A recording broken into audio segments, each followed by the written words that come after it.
YS Vijayamma ఎన్సిఎల్టీలో ఒక petition అయితే వేశారు. జగన్మోహన్ రెడ్డి ఏదైతే కేసు వేశారో దానికి అగనిస్ట్ గా వైఎస్ విజయమ్మ గారు వేసిన పిటిషన్. ఇది ఫ్యామిలీ మ్యాటర్. ఎంఓఈ ప్రకారం మాత్రమే సరస్వతి భూముల షేర్లు అనేది బదలాయింపు జరిగింది. ఇది రాజకీయ కుట్రతోనే మాత్రమే, రాజకీయ కక్షతో మాత్రమే ఇలా చేస్తున్నారు జగన్మోహన్ రెడ్డి అంటూ ఆమె వేసిన పిటిషన్. అసలు ఎలా చూడాలంటారు దీన్ని? అంటే రాజకీయ కక్షలు అంటే రాజకీయ నాయకులు ఏం చేశారు, రాజకీయ కక్షలు అంటుంటారు, అది సహజం. కానీ అక్కడ మరి ఎంఓయూ ప్రకారం ట్రాన్స్ఫర్ అయ్యింది కదా షేర్స్. అయినప్పుడు ఇతనేమో నేను చేయలేదు అని అంటాడు, ఆమెమో నేను లేదు చేసి ఎంఓయూ ప్రకారం చేసింది అంటుంది. అది రాజకీయ నాయకులు ఏం మాట్లాడో రాజకీయం అవుతుంది సహజంగా. బట్ అది ఎన్సిఎల్టీయే దానికి కరెక్ట్ అథారిటీ కదా. ఎప్పుడైతే కంపెనీ సెక్టర్లో ఏదైనా డిఫాల్ట్ జరిగినప్పుడు, గ్రీవెన్సీ ఉన్నప్పుడు ఫస్ట్ వెళ్ళేది ఎన్సిఎల్టీకి వెళ్తారు. అది ఆ ఎన్సిఎల్టీ పెట్టింది అందుకండి, నేషనల్ కంపెనీల ట్రిబ్యునల్ అది. ఓకే, ఇక్కడ ఎంఓయూ ప్రకారం జరిగిన షేర్లని రిట్రైట్ చేసే అవకాశం ఎన్సిఎల్టీకి ఉంటుందా? ట్రాన్స్ఫర్ చేసిన షేర్స్ ట్రాన్స్ఫర్ చేసిన అదే లీగల్గా జరిగిందా, ప్రొసీజర్ ప్రకారం జరిగిందా అనేది చూస్తారు. ఎంఓయూ అనేది అక్కడ ఇప్పుడు ఎంఓయూ అనేది అది షేర్ ట్రాన్స్ఫర్ డీడ్స్ మీద సంతకాలు పెట్టారా లేదా, ఎట్లా జరిగింది అక్కడ మెయిన్ ఏమో ఎంఓయూ రాసుకున్నారు, దాని ప్రకారం జరిగిందని వీళ్ళు చెప్తున్నారు. జగన్మోహన్ రెడ్డి ఏమంటున్నాడు, షేర్ ట్రాన్స్ఫర్స్ ఫామ్ మీద సంతకాలు పెట్టలేదు, అది జరగని రీతిలో జరగలేదు, బోర్డులో ట్రాన్స్ఫర్ డీట్స్ అవన్నీ స్టాంప్ డ్యూటీ కట్టిన తర్వాత సంతకాలు పెట్టిన తర్వాతనే షేర్ ట్రాన్స్ఫర్ జరుగుతుంది, అట్లా జరగలేదు అంటాడు. విజయమ్మను షర్మిల అనుకో వాళ్ళు ఏమంటారు, ఎంఓయూ ప్రకారమే ట్రాన్స్ఫర్ జరిగిందని అంటారు. ఇప్పుడు మేజర్గా ఎంఓయూ ప్రకారం కనుక అది ఎంఓయూ చూస్తే కానీ మనకు తెలియదు అది రిజిస్టర్డ్ ఎంఓయూనా లేకపోతే వాళ్ళు ఊరికి ఏదో వాళ్ళిద్దరు రాసుకున్నారా అనేది చూస్తే కానీ తెలియదు. ఎంఓయూ అనేది కొంచెం ఇంపార్టెంట్ ఇష్యూ. ఇప్పుడు ఎక్కడ టెక్నికల్గా ఆ ట్రాన్స్ఫర్ డీటెయిల్స్ మీద సంతకం పెట్టకపోవడం అవన్నీ జరిగి ఉండొచ్చు. అందుకని ఇప్పుడు ఈయన అడిగే పాయింట్ స్మాల్ డిఫెక్ట్ అంటే విజయమ్మ అడిగేది ఎంఓయూ అనేది కొంచెం ఇంపార్టెంట్ పాయింటే. ఇప్పుడు మీరు ఎంఓయూ ప్రకారం రాసుకొని నేను ట్రాన్స్ఫర్ చేస్తాను అగ్రి అయిన తర్వాత ఏదో చిన్న చిన్న ప్రొసీజర్ ల్యాబ్స్ ఉన్నాయని చెప్పి జగన్మోహన్ రెడ్డి మొత్తం క్యాన్సిల్ చేయమంటున్నాడు కదా, అది కాదని నేను అనుకుంటున్నాను. ఎంఓయూ ప్రకారమే జరగాలి. సరే, ఇక్కడ ఇదంతా ఒక ఎత్తు అయితే, ఒక పక్కన వాళ్ళ ఫ్యామిలీ మ్యాటర్ ఒక పక్కన అయితే కనుక రాష్ట్రంలో జరుగుతున్న పరిణామాలు, గడిచిన 4-5 రోజులుగా జరుగుతున్న పరిణామాలు ఎలా చూడాలంటారు? వాళ్ళ వంశీ అరెస్టు, దాని తర్వాత చూస్తే కనుక ఇదంతా రాజకీయ కుట్ర, అక్రమంగా అరెస్ట్ చేశారు, అన్యాయంగా అరెస్ట్ చేశారు అంటూ చేస్తున్న వ్యాఖ్యలు ఎలా చూడాలంటారు? ఏమంటే గవర్నమెంట్ ఏమో వాళ్ళు చేసిన ల్యాబ్స్ని బట్టి అరెస్ట్ చేశామని గవర్నమెంట్ చెప్తుంది, వాళ్ళేమో అక్రమ అరెస్టులు అంటారు. ఇవన్నీ మనకి ఎప్పటి నుంచి మొదటి నుంచి వినే కథలే కదా. కాకపోతే వాళ్ళు చేసిన అన్నీ ఉన్నాయి కాబట్టి ఇప్పుడు అతన్ని ఎవరో కేసు పెట్టాడని చెప్పి ఎస్సీ క్యాండిడేట్ ఒక అతన్ని పట్టుకొని కొట్టడం, అతన్ని కిడ్నాప్ చేయటం, అతని చేత కేసు విత్డ్రా చేయమని చెప్పటం, ఇవన్నీ మనం ఇప్పుడే కాదు ఇంత గతంలో కూడా చూసాం కాబట్టి దాని మీద ఇప్పుడు యాక్షన్ తీసుకుంటున్నారని చెప్పి అనుకోవాలి మనం. వాళ్ళు ఏదో అన్నారు వీళ్ళు అన్నారని కాదు కదా, there are some facts.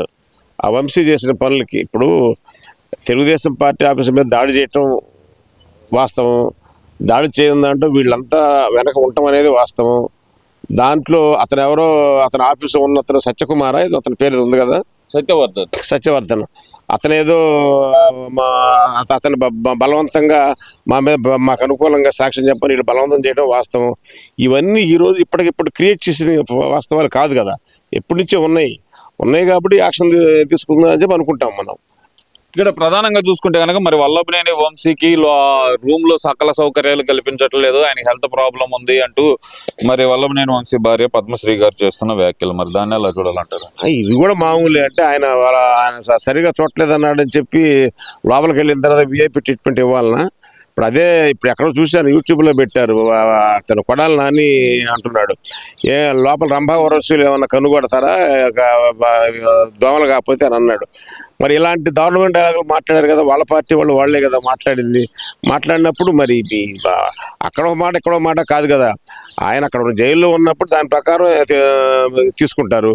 Chandrababu Naidu మాజీ ముఖ్యమంత్రి లాంటి ఆయన జైల్లో ఉన్నప్పుడే దారుణంగా చూసి ఏసీ లేకుండా దోమలు కుట్టేటట్టుగా చేస్తే ఇప్పుడు దాని ముందు ఇవంతా ఉంటే వాటిని ఏమన్నా ఆయన ఆరోగ్యరీత్యా చేస్తే చేయాలి, కానీ వేపిటప్పుడు ఇవ్వడం మాత్రం తప్పు, ఇవ్వకూడదు. అంటే ఆయన వాస్తవంగా చెప్పాలంటే ఆయన మానసికంగా కృంగతీస్తున్నారు, శారీరకంగా కృంగతీస్తున్నారు, అలాగే ఆయనకు ప్రాణహాని ఉంది అంటూ వస్తున్న మరి పద్మశ్రీ గారు చెప్తున్న మాటలు మరి అది వాస్తవం అనుకోవచ్చు అంటారా? శారీరకంగా కృంగతీస్తున్నారు చెప్తేనే వాళ్ళు ఏదో ఆరోపణలు చేస్తూ ఉంటారు. శారీరకంగా ఏం కృంగతీస్తారు? ఆయన కొట్టారా? లేదా మానసిక తీసి ఆఫీసు మొత్తం పడగొట్టి ఇష్టం వచ్చినట్టు నోటుకొచ్చినట్టు మాట్లాడి ఎక్కడ పడగొట్టినోడు ఆయన మానసిక కృంగతీసేదే ఉంది. చాలా మానసిక బలవంతులు వాళ్ళంతా. అదేం కాదు, చట్టం తన పని తాను చేసుకుపోతుంది అనుకుంటున్నారు ప్రజలు. ఇక్కడ ప్రధానంగా చూసుకుంటే కనుక మరి జగన్మోహన్ రెడ్డి గారు గత కొన్ని రోజులుగా ఆయన గడిచిన 4-5 రోజుల క్రితం కూడా బెంగళూరు వెళ్ళడానికి మొదలు కూడా ఆయన చేస్తున్న ప్రధాన వ్యాఖ్యలు ఏంటంటే మళ్ళీ 2.0 చూస్తారు, 30 ఏళ్ళు మనమే అధికారంలో ఉంటాం, తిరిగి మనం అధికారంలోకి వస్తున్నాం. ఏ వ్యాఖ్యలు మళ్ళీ తిరిగి మాట్లాడుతున్నారు, ఎలా చూడాలంటారు వాటిని? సరే, ఆయన ఇప్పుడు అధికారం పోయిందని ఏదో మాట్లాడుతూ ఉంటాడు. వాస్తవాలు కాకుండా ఏదో ఇప్పుడు ఎలక్షన్స్ వస్తాయి, నేను మళ్ళీ ముఖ్యమంత్రిని అవుతాను, ఆగండి 5 సంవత్సరాలు 5 నిమిషాలు పెరిగిపోద్దని అంటాం, లేదా 2 అంటాం. 2 అంటే ఏంటండి? What is 2? ఓ పొలిటీషియన్ 2 అంటే ఏంటి? 2 అంటే పోనీ ఆయన 2లో ఏం చెప్పాలంటే, గతంలో నేను తప్పులు చేశాను, నేను కొన్ని రాంగ్ డెసిషన్ తీసుకున్నాను, దాని మూలంగా ఓడిపోయాము, ఈసారి అలా నిర్ణయాలు ఉండవని చెప్తే కొంతన్నా ఇదిగా ఉంటుంది. ఆయన అనేది ఏంటి? నేను ప్రజలకు అంతా న్యాయం చేశాను, నాయకుల్ని నేను పట్టించుకోలేదు, పార్టీకి అన్న పట్టించుకోలేదు అంటున్నాడు. అది రాంగ్ కదా. ప్రజలకు ఏం న్యాయం చేశాడు ఆయన? ప్రజలకు మొత్తం అంతా తప్పుడు విధానాలు, తప్పుడు పనులు చేశాడు. అది ఆయన కనుక నేను తీసుకున్న నిర్ణయాలు రాంగ్ నిర్ణయాలు, తెలుసో తెలియకో నేను రాంగ్ డెసిషన్ తీసుకున్నానంటే కొంతవరకన్నా అర్థం చేసుకుంటారు. దాన్ని ఒప్పుకోకుండా నేను బ్రహ్మాండంగా చేశాను, పార్టీని పట్టించుకోలేదనే మాట ఎట్లా నమ్ముతారు? ఇక్కడ పోలీసుల చేత ఎవరైతే గనక పోలీసులు కేసులు పెట్టారో వాళ్ళ చేత తిరిగి ఆ కేసులో నిందితులుగా ఉన్న వాళ్ళకి సెల్యూట్ కొట్టిస్తానని చెప్పి ఒక పోలీసు వ్యవస్థను కూడా బెదిరించే విధానంలోకి జగన్మోహన్ రెడ్డి ఎందుకు వచ్చాడు అనుకోవచ్చు అంటారు? ఇప్పుడు బెదిరించకపోతే అనుకోవాలి, బెదిరిస్తేనే జగన్ అనుకుంటాం. దానికి చేసేది దానికి కామెంట్ ఏముంటుంది చెప్పండి? అతను ఎంతసేపటికి బెదిరిస్తాను, నేను రేపు వచ్చిన దాన్ని నీ ఎందుకు చూస్తాను, ఈ మాటలు మాట్లాడకూడదు. ప్రజాస్వామ్య వ్యవస్థలో ఏదైనా ఉంటే లీగల్ చట్టబద్ధంగా మాట్లాడాలి, కానీ నీ ఎంత చూస్తాను, నేను చూస్తానంటే నువ్వు ఎందుకు అరెస్ట్ చేశారో ఏం చేస్తారో దానికి సమాధానం చెప్పకుండా నేను వచ్చిన తర్వాత నీ సంగతి చూస్తానంటే నువ్వు ఎప్పుడు వస్తావు, ఏ సంగతి చూస్తావు? చట్టాలు, కోర్టులు అన్నీ ఉన్నాయి కదా. ఇప్పుడు వీళ్ళు ఏం చేస్తున్నారు? నీలాగా అరెస్ట్ చేయాలంటే ఈ పాటికి మొత్తాన్ని అరెస్ట్ చేసి లోపల బొక్కలు వేసే పరిస్థితి. వాళ్ళు ఏం చేస్తారు? ఒక క్రమ పద్ధతిలో ఉన్న కేసులనే చూసి, అందులో కేసులు ఉన్న మెటీరియాలిటీ ఉన్న కేసులు చూసేసి వాళ్ళ వ్యవస్థ ప్రకారం, సిస్టమ్ ప్రకారం నడుస్తుందని చెప్పి అనుకుంటున్నారు ప్రజలు. అంతేగాని నీ కోసం ఇంకొకరి కోసము ఇష్టం వచ్చినట్టు పనిచేయరు కదా ఆఫీసర్లు కూడాను. అట్లా ఆఫీసర్లు అలా పనిచేశారు కాబట్టి వాళ్ళు బాధలు పడుతున్నారు. ఆఫీసర్లు వాళ్ళ డ్యూటీ వాళ్ళు చేయాలి, కానీ అన్యూగా నీకు విపరీతంగా ఫేవరిజం ముఖ్యమంత్రులకి, అధికార పార్టీకి ఇచ్చినప్పుడే ఈ ఇబ్బందులు వస్తూ ఉన్నాయి. అధికారులు ఈసారిలో తెలుసుకోవాలి ఆ విషయాన్ని.